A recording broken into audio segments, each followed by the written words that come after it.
For a lot of guilds, it is important to be able to get cutting edge or get ahead of the curve. And Blizzard are actually trying to make that still be the case. So it's quite interesting. I think Blizzard knows they've betrayed these people. Yep. Because they're going to be doing a bunch of nerfs. I mean, Matt, honestly, if we wanted ahead of the curve, there's a chance we could maybe get the band back together and in fucking 2 weeks get it or something. If we really wanted to, given the nerfs they're going to do. But for a lot of people, right, they're expecting 6 to 7 months for a tier, and they want an unbroken chain. Like, there's people who have got ahead of the curve. When did ahead of the curve start? I know it was there for Siege of Orgrimmar. I don't know. But like, there's people who have got ahead of the curve. Started with Firelands because that's what in the achievement. No, achievements added in thing. I don't know actually. Basically, there's people who literally have ahead of the curve for every single raid tier since it came out. They have cutting edge for every single raid tier since it came out. So for them, you know, it's not just they get pissed off right now. It is that a chain of wins that is being uninterrupted because of their hard work and their understanding of the game. It is that has been broken, or risks being broken, because Blizzard changed the goalposts in a way they didn't expect. Now, Blizzard are very aware of this, and that is why Blizzard are planning further nerfs. I would expect these to be fucking huge. So, they've basically said, yes, we intend to close the current rating tier for achievements such as Ahead of the Curve with the weekly reset of August 2nd. We have additional tuning in the works, with a focus on the high-end encounters. We know that far fewer guilds are on track to get cutting edge in particular than past tiers, and we want to address this in the coming weeks before the season ends. So, they know what the rate is. They want that rate to be the same. If not a little better, I'd maybe say it is better to overcorrect than undercorrect in this instance. Definitely. Even though that is going to make a lot of people furious about another changed goalpost, because then it's seen as robbing them of their victory. Because Blizzard are basically in a total, like, they're, you know, rock in a hard place. They're fucked no matter what they do. Yeah. It's just a situation that they've got into that has really sucked. That kind of, can we say it's the fault of the Race to World First? Like, it's not literally the fault of, you know, Scripe and Max and all the raiders. It's not like that. But Sepulchre Mythic, I suppose, actually, is it the fault of the raid being split? Because the raid being split with, like, Zoval Mythic coming out a week later, that guarantees another, you know, wave of like, Giga Splits and all of that stuff. Because I know people, yeah, so, I mean, maybe it's just, like, the actual race was extended to the point where more splits were possible, more gear could be attained from the various different sources, and, you know, maybe double Legos, or I forget exactly, because honestly it's kind of hazy with the timeline. I would be very careful to say that the splitting of the raid would have exacerbated the design problem that caused it, as opposed to saying the splitting is a problem, because that works. Well, splitting's good. Yeah, if it makes narrative sense and they want to do that in their game worlds. That's why I'd be very careful to say the split of the raid resulting in another week of super hardcore gearing is probably, like, that's just be careful to highlight where the blame is, which is on the general gearing design that results in this kind of huge power differential between fully geared Mythic players and, like, people having full heroic gear as soon as humanly possible, and, like, not best, but, like, full tier and stuff like that, as opposed to the more natural, hey, we're going to play the game, for lack of a better way, put it as God intended, which is do the raid. Yeah. And then you go, oh, I got gear, nice, happy days, as opposed to metagaming how you get the gear. Because that feels like it's an optimization and it's a strategy, and I think that people will have fun doing that. But in the grand scheme, I think that's a little bit degenerate in terms of how gameplay goes. And that's a little bit, doesn't bode very well for that if it falls outside the intended. And if they design around unintended behavior, they should kill the unintended behavior instead. Yeah. Because then that means they can design and have a whole thing that's, hey, we've made this plan. We've designed this progression thing, as opposed to, we've designed this road for you to drive on, and there are landmines and potholes in it, which is kind of what it feels like at the minute. So now it's time for some very interesting progression stats. This is one of the benefits of having a Mythic Raider in the team. A CE Mythic Rager. A CE Mythic Rager. Wow, that's a good slip. Well, he's definitely a Rager. So Dakor has put together for us the progression time. Okay, so let's read through this.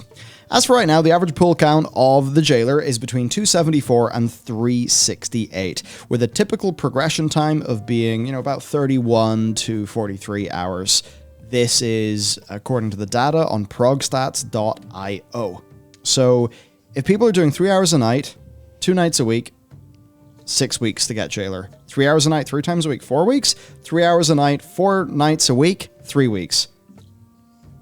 That's a lot. So this, obviously, for some of these people would be a pretty major problem. And this is only if you are doing the jailer. So in order to make it so that guilds who have not started progression on the jailer to be able to kill him within a month, they are going to need to cut the average progression time to around 2 weeks. But also they're focusing not just on the jailer, they're focusing on the ladder bosses. So they're going to need to cut a hell of a lot of bosses. Like, maybe their internal target is that people who have just killed Anduin will be able to get this. In which case, Lahivium and Dreadlords gotta be way easier. Is it Lahivium? Ragallon, that's it, yeah. Yep. Big star dude. So, big single target man. What are they going to do in the name of achieving this goal? It is going to be goddamn fascinating to find out. I know what to do. This will solve all the problems. Give players back Legion Fall. Just say, here's Legion Fall. You can grind out Legion Fall again for some reason. Oh, man. Because God. Fuck. I can't. That was great. Fuck, I loved 7.3. It was such a shit show. Oh, man. So, I guess another question then is how many CE guilds are going to miss out on all this stuff, right? Okay, what was he got to say? Some people might just say that those guilds who don't raid as much don't deserve CE or, tough luck. But there's a load of guilds that have achieved cutting edge for the past, 9+ raid tiers. Just, regularly. Maybe only 2 nights a week. But they've been able to achieve that because of the average amount of time in a tier. And they won't be able to get it now if those nerfs aren't extreme. So what do those people do? Do they just give up?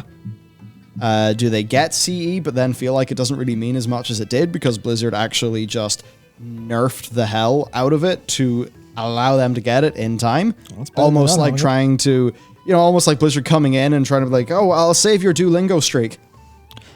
I mean, honestly, Duolingo has streak freezes that you can buy with gems, which are, their kind of premium currency that you can also earn through doing stuff. So why not buy a cutting edge streak freeze with gold? Then you'll be like, just like a mobile app. Honestly, I think that's actually a pretty good idea. I think the streak freeze would actually make complete sense, where they just go, here it's fucking clown season. All you have to do is show up with 20 players and you get cutting edge. But then that's even a problem because the amount of resets, you're going to have more than 20 raiders potentially to fill out a team of 20 people, of 20 slots. Some people are going to have to be in the bench. So it's going to be pretty challenging to get all your bench people to kill as well, so that they get the achievement. And it's funny, this season is ending 3 weeks after the Alliance Hall of Fame closes. Goes to show how short the season is and how long it took for the Alliance Hall of Fame to actually, get filled up. Don't worry, Dacker, you'll get famed. I believe. I believe. Yeah. So I mean, let's see. Let's have a look at it. Cutoff date is artificially shortened or in order to get the new experimental season in before because that's the thing. Blizzard have got to cut this season short if they're going to even have Season 4 exist. They've put in all the work for Season 4, designing Fated and the various different affixes that impact the raid and the new progression systems that they really do want to test out before Dragonflight comes. So it's like, fucking hell. We've made this. What are we going to do? Not put it in? But then to put it in, you screw over these people a bit. Yeah. And the only way to make sure they get the thing they want is to cheapen the thing they want to make it possible in the allotted time.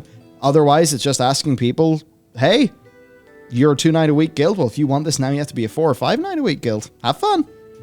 Yeah, that's where it's between a rock and a hard place. Because I think if Season 4, because obviously, as Darker has here, the Season 4 start date, blah, blah, blah, doesn't add any brand new content, except it does. Not content per se, but it does add the progression systems, which, like you said, need tested. And if there's something they want to run in Dragonflight, they need as much testing as possible. So honestly, I feel like someone's going to have to eat a massive L here. And it's going to be worth it in the long run. It's just not going to feel very good. And boy, Blizzard must be scrambling a little bit here, all because of how Sepulchre turned out. Murphys, just make the jailer die in one hit. And to share some numbers here. Yeah. So right, we got duration for Ahead of the Curve, heroic. Wait, what? 20? 19? What are these durations? Oh, how many weeks you had to get it? Oh. So the season was 22. Oh yeah, Uldir was the shortest Yeah. raid here before they moved on to Dazar'alor. Yeah, so you had 20 weeks for Ahead of the Curve, 19 for Cutting Edge, and it's pretty much always been like that. I mean, we had 30 for Nathria, 34 for Sanctum, 22 for Sepulchre. But then the thing is, Domination and Nathria never should have been 30. They should have been more like 24. Because, let's be real, the patch cycle was way too short. And if we look at the number of guilds that actually got CE, you've got 1,800 for Uldir, 1,800 odd for Dazar'alor. We've fallen down to 1,113. Then it goes way up for Ny'alotha. Then again, you did have over 2 months more prog time. Yeah. You had loads of progression And time. also you had... Corruption gears started to get insane. Exactly it. As people got really kitted out. Then we've got... Wait, they just released... I thought I read they just released the release date for Dragonfly. I'm like, wait, what? No. I don't think they did. Nathria 2200, Sanctum 1791. Interesting there. That shows that the mythic population stayed around, but it also is a thing where Sylvanas, I believe, was quite a bit easier. Believe so. And then currently it's 421 for Sopho, as they call it now. Sopho or Sotfo? Yeah, I just did a big, video going through the deep dive because Dakor has so many more numbers in this. It's actually fucking awesome to look at the massive, Google sheet with all of the different tabs and everything. It's really cool. And yeah, actually across all difficulty modes, Sepulchre has underperformed fucking humongously. Yeah. And I would say, in spite of it being a really fun, well-designed raid, and I'm now thinking, as somebody who traditionally had just sort of raided heroic to, get curve, has... Did I enjoy normal mode Sepulchre because it felt a bit closer in its unnerfed state? Because we went in with very low gear because we quit pretty early into Sanctum because honestly just the whole 9-1 experience didn't work for basically anyone in our guild. Nope. So I wonder, was our normal almost like a harder tuned normal or something, and that's why we enjoyed it? And then it turns out to get normal clear rates to where they wanted them to be, Blizzard had to nerf the shit out of every single boss for weeks and weeks and weeks. Of course, after we cleared it, and maybe I enjoyed normal so much because it felt like it was some difficulty mode in between normal and heroic or something. Mm-hmm. Is it that? I don't know. Maybe. I think maybe it was just because it was a better experience substantially. It's fun raid was fun. Yeah, I enjoyed it. But I think that the one thing that it's I know I said this a little bit ago, but it's this thing where I'm really worried that the overwhelming discourse from Mythic Raiders here, because they're the only people still actively engaged in the game, because everyone else is Alchemac and Dragonflight. I'm really worried about that impacting Blizzard's opinion on this. Big same. That's the point. Because what the response has been, why is this season not longer? And fuck that idea, honestly. The idea is why is this season is longer and we're going to have less content because of this? But looking at the data, Dazar'alor and Uldir were short. They had plenty of cutting edge kills. What's the difference? The difference is how Sepulchre is designed. Yeah. The difference is not the length. Obviously, there's a couple of weeks difference, but that's basically it. The problem here is not the season length. The season length is actually quite good. The problem is the progression design. That's what needs to be fixed. That's what needs to be shortened. That's what needs to be made a little bit more reasonable for people. In terms of you cut down the gearing, you cut down some of the other stuff. You basically flatten the whole thing. So it's because that's one of the major things is sure, these are hard, but are they hard enough that people need? Well, what was it Dakor said about Jailer there? I'm trying to look at the numbers. So 3 hours a night, 2 nights a week, 6 weeks. That's 6 hours a week, 36 hours. 36 hours of consistent pulls. Is that reasonable? No. I don't think so. Yeah, it's like Unless you're should we, sir? positioning it like an ultimate, then that's not reasonable. And Yeah. are they positioning it like an ultimate? Who knows? Well, in terms of difficulty, they almost certainly are. Maybe unlike maybe an a little bit easier, but But unlike an ultimate, it does have a foundational, integration with WoW's loot. Like Yep. WoW's loot goes up to mythic level. So in a way, it's like an ultimate. In another way, it's not. yeah. So in that case, the progression design is the problem, not the season length.